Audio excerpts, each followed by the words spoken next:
Bonjour à tous. Pour ceux qui ne me connaissent pas, mon nom c'est David Marron. Aujourd'hui, je vous amène un sujet que nous allons voir. Nous allons commencer par un peu de théorie et après nous allons passer à la configuration. C'est pourquoi je vous demanderai de rester jusqu'à la fin. Nous allons parler de la cybercriminalité dans nos entreprises. La cybercriminalité est un sujet très vaste. Nous allons juste prendre une partie, c'est-à-dire une partie de la cybercriminalité. Nous allons parler aujourd'hui du DHCP snooping. Je vais vous expliquer un peu en théorie c'est quoi le DHCP snooping et nous allons passer à la configuration avec le packet tracer.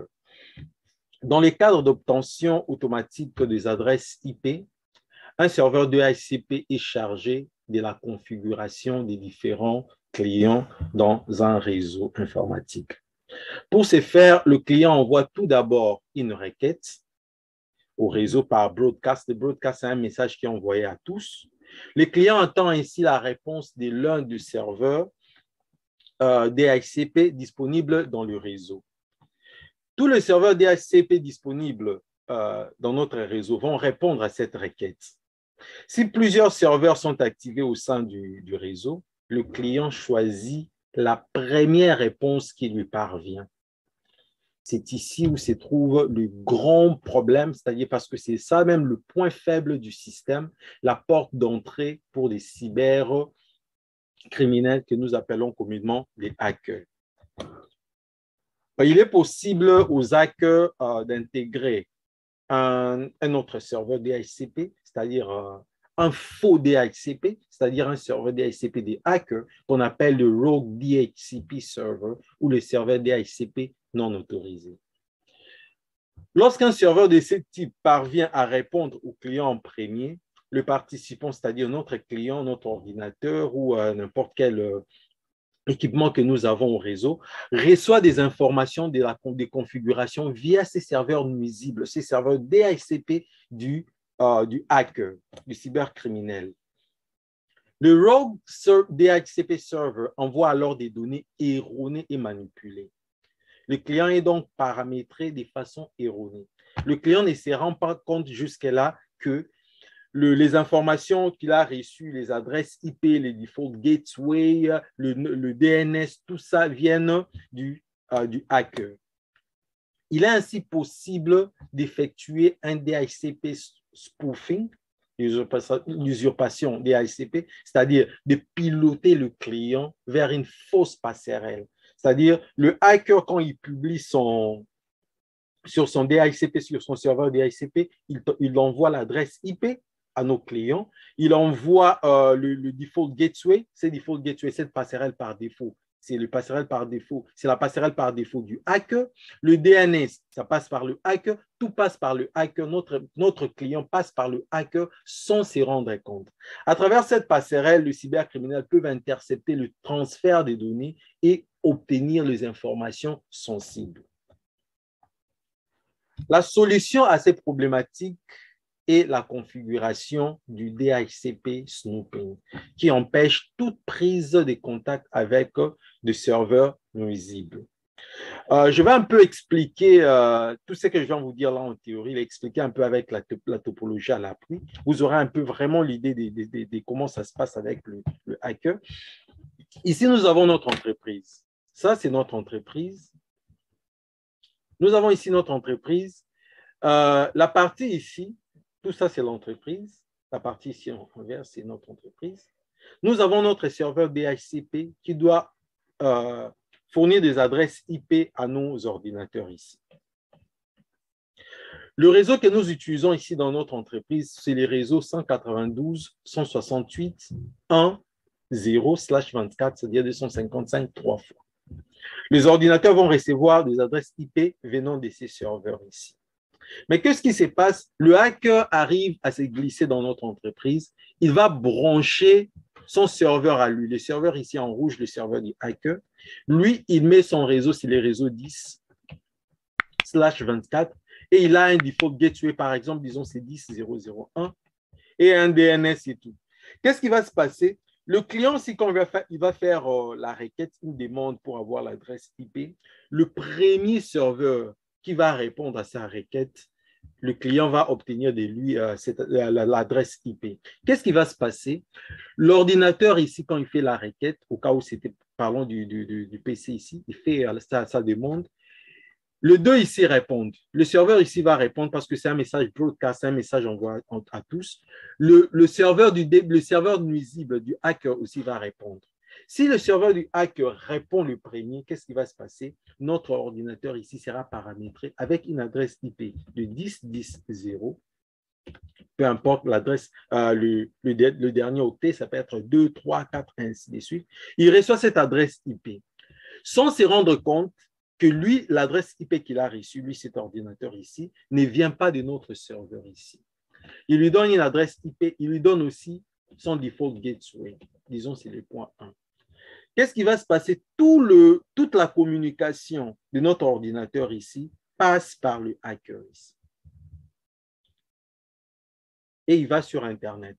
Le client ici, le collègue ici de notre entreprise qui travaille, ne se rend même pas compte qu'au moment où il est en train de travailler, tout ce qu'il fait passe par un petit réseau, les réseaux des hackers ici. Et le hacker ici, il peut filtrer toutes les informations qu'il a besoin. Il peut faire avec le Wireshark, capturer tout le trafic qui passe ici entre notre client, notre collègue ici et l'extérieur.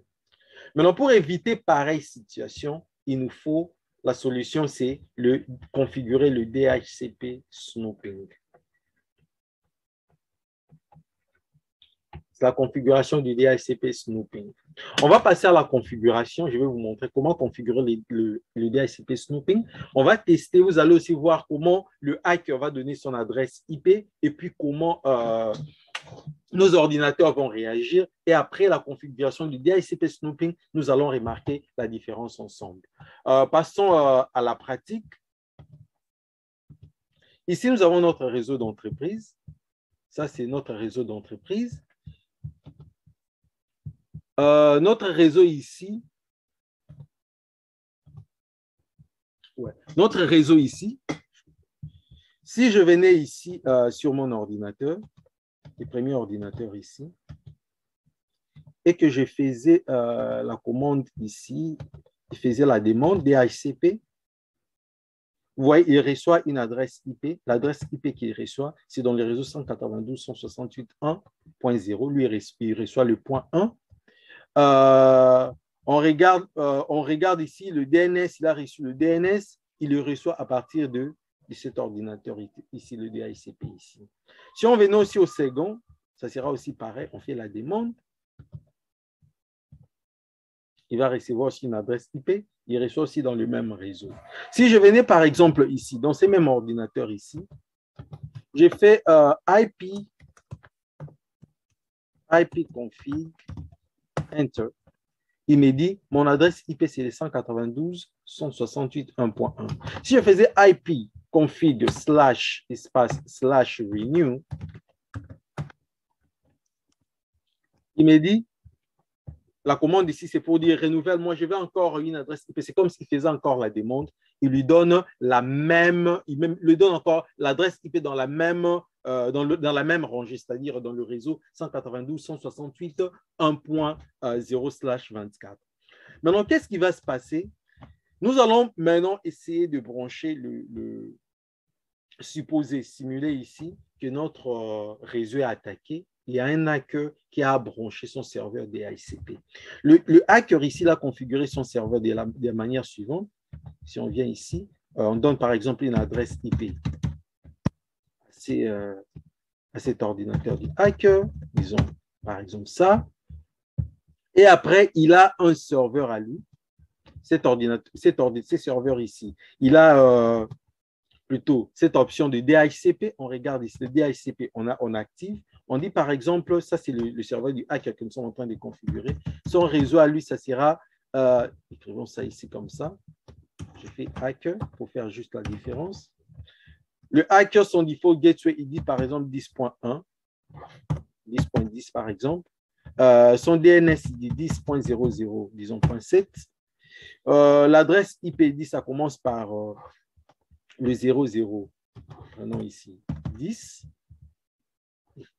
Mettons 15. Combien d'adresses IP ici on peut mettre? Ici, c'est juste, je suis en train de configurer le DHCP du hacker et on va voir ce qui nous concerne beaucoup plus, c'est voir comment le hacker va donner des adresses IP à notre réseau et puis comment nos ordinateurs vont réagir avant la configuration du DHCP snooping et après la configuration du DNS, DHCP snooping et après la configuration du DHCP snooping. Je viens ici, add, je vais juste le sauvegarder. Ouais. Maintenant, on vient ici, on suppose les hackers, il va brancher son serveur sur notre réseau.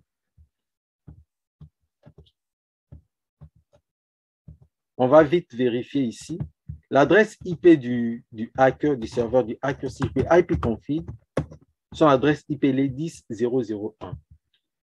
Si je venais ici dans Services pour voir le DHCP, son pool, là où il va donner des adresses IP, il va donner des adresses IP dans la rangée ici 10.0.0 et tout. Et puis là, comme DNS à 10.0.0.7. Maintenant, on vient ici dans notre ordinateur ici. Regardez un peu l'adresse IP que notre ordinateur avait. C'est l'adresse IP ici. On va essayer de faire encore une demande pour la deuxième fois. ipconfig/renew. On fait Enter. Il reçoit toujours dans le bon réseau. On fait encore ipdhcp renew. Vous voyez maintenant, il reçoit la mauvaise adresse IP. Ça veut dire quoi? Votre ordinateur est branché, il a une adresse IP. Après un moment, vous vous débranchez du réseau. Vous remettez votre ordinateur pour une raison ou une autre. Vous avez pris votre ordinateur, vous rentrez à la maison avec votre laptop. En venant au boulot le matin, vous prenez votre ordinateur, vous branchez dans votre réseau. L'ordinateur va faire une demande, une requête.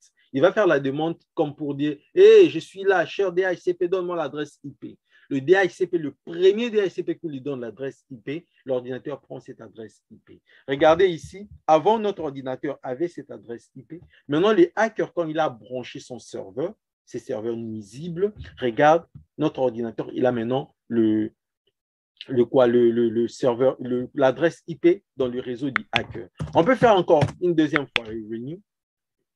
Il reçoit dans les réseaux du hacker. Ce qui est dangereux. Pourquoi? Cette attaque, on l'appelle man in the middle. C'est-à-dire le hacker, il se tient entre notre réseau et le monde extérieur. Qu'est-ce qui se passe? Tout ce qui passe comme trafic venant de notre réseau pour aller vers l'extérieur, ça passe par le hacker. C'est une situation très dangereuse parce que le hacker sera à mesure de filtrer tout ce qui passe, de faire des captures et c'est vraiment dangereux pour notre réseau. Pour éviter pareille situation, il nous faut configurer le DHCP snooping. Comment configurer le DHCP snooping? Je viens ici dans mon switch, très simple à faire. Ici dans mon switch, je vais dans le mode configuration. La première des choses, je vais d'abord activer le DHCP snooping. Je fais IP DHCP snooping, Enter. Et après, je fais IP DHCP snooping, VLAN. Je vais mettre dans le VLAN où je vais protéger mes ordinateurs. Dans mon cas ici, je n'avais pas configuré les VLAN. Je vais utiliser le VLAN par défaut qui est le VLAN 1. Je fais 1. Et après, je fais Interface, l'interface ici. Je regarde l'interface là où est branché mon vrai serveur DHCP. Mon vrai serveur DHCP, il est branché sur les FAST 04. Je vais dire interface FAST 04, Enter, et puis je vais faire la commande ici, IP DHCP snooping trust. Trust en anglais, c'est pour dire faire confiance ou bien croire. En fait, qu'est-ce que je dis ici? Je dis à mon switch, cher switch, la seule personne qui est autorisée à répondre au message DHCP, le message DHCP ne doit venir que de l'interface ici, FAST 04. Fais confiance que à cette porte ici.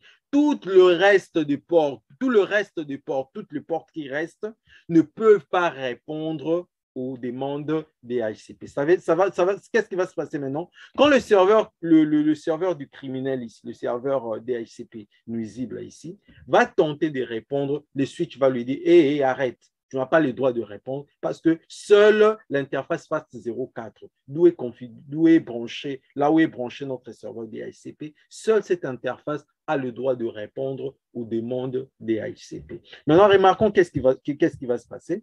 Je reviens ici. On avait reçu cette mauvaise adresse IP. Je fais ipconfig/renew encore. On prend maintenant la bonne adresse. Si je le faisais encore, on prend la bonne adresse. On prend la bonne adresse. Ce qui veut dire le serveur du DHCP, même s'il arrivait à brancher son serveur sur notre réseau, il ne sera pas à mesure de donner des adresses IP à nos ordinateurs. Les ordinateurs ne vont accepter, c'est-à-dire le switch ne va laisser que la réponse venant du serveur DHCP de notre entreprise.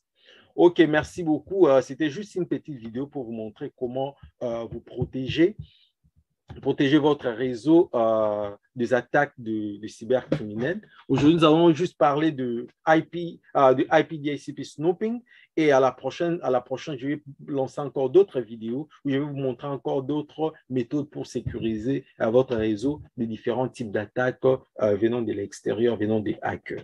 OK, merci beaucoup. Si cette petite vidéo vous a plu, je vous demanderai juste de vous abonner, de liker la vidéo et de ne pas manquer de la partager. OK, merci beaucoup. Au revoir.